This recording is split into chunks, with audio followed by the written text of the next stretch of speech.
حلوة بدون طهي، حلوة بزاف بنينة، تشهي، حطيتها روعة ما شاء الله. كيما راكم تشوفوا فيها تقطع كمية معتبرة. بزاف بنات جربوها وبزاف بنات نجحوا فيها، حتى أنا بغيت نجربها، يعني تشهيتها صراحة البنات وبغيت نجربها. جربتها بهذه الطريقة هذه وضفت لها واحد الإضافات بزاف بنان، يعني زادوها واحد البنة ما شاء الله. على هذه بغيت نجربها معاكم ونوريكم حتى نتوما نشاركها معاكم الطريقة. إن شاء الله تجربوها البنات وتنجح معكم. نفوتوا للمقادير وطريقة التحضير. هنا ديت بيسكوي، كان عندي الشوكولا وكان عندي الفاني. الوغ مزمجتهم في رحبة وديت كما راكم تشوفوا هاد الكاليتي فاني، وديت هذا ماكسون شوكولا طحنته يعني بيه بالكريمة نتاعو. انتوما الا كان عندكم فاني عادي. هنا طحنته وديت معاها نص كاس نتاع السكر الرطب، 3 ملاعق كبار نتاع كاكاو، ونص كاس نتاع كاوكاو محمص ومطحون، وكاس مارغرين دايبة.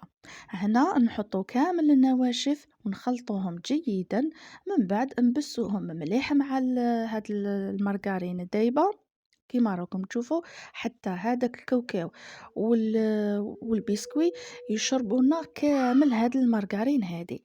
هنا ديت قيس ربع الكاس نتاع الحليب وبقيت نشمخ فيها حتى نتلمت لي هذا الخليط هذا، غير الربع فقط نتاع الكاس. هنا كيما شتوني عبرت بالغرفيه.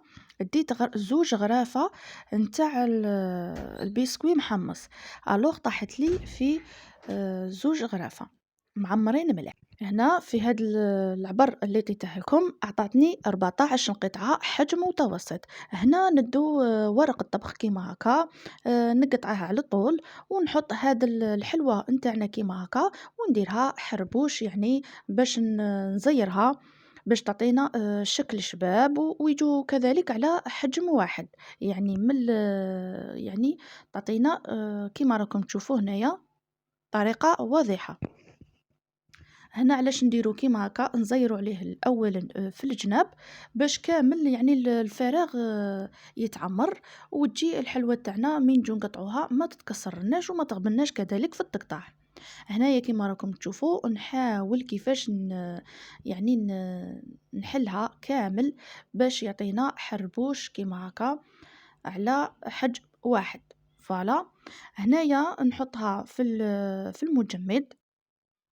هنا لا كنتو يعني مقلقين عليها، هنا تنجمو تحطوها ساعة فقط في المجمد ومن بعد تخرجوها تقطعوها عادي.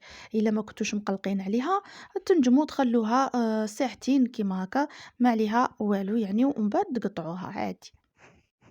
هنا تزيروا، حاولوا تزيروا مليح مليح في الجناب باش كامل يعني تتسقم وتتزير، يعني من نجو نقطعوا الحبة تاوعنا ما ينقسموش، قطعوها في المجمد البنات. هنايا كانت عندي شوكولا مينا، كانت عندي بقات لي شويه شوكولا بالحليب، وبقات لي شويه شوكولا سوداء، وشويه كيما راكم تشوفوا هذا الطرف بقى لي من تاع دادا بالحليب.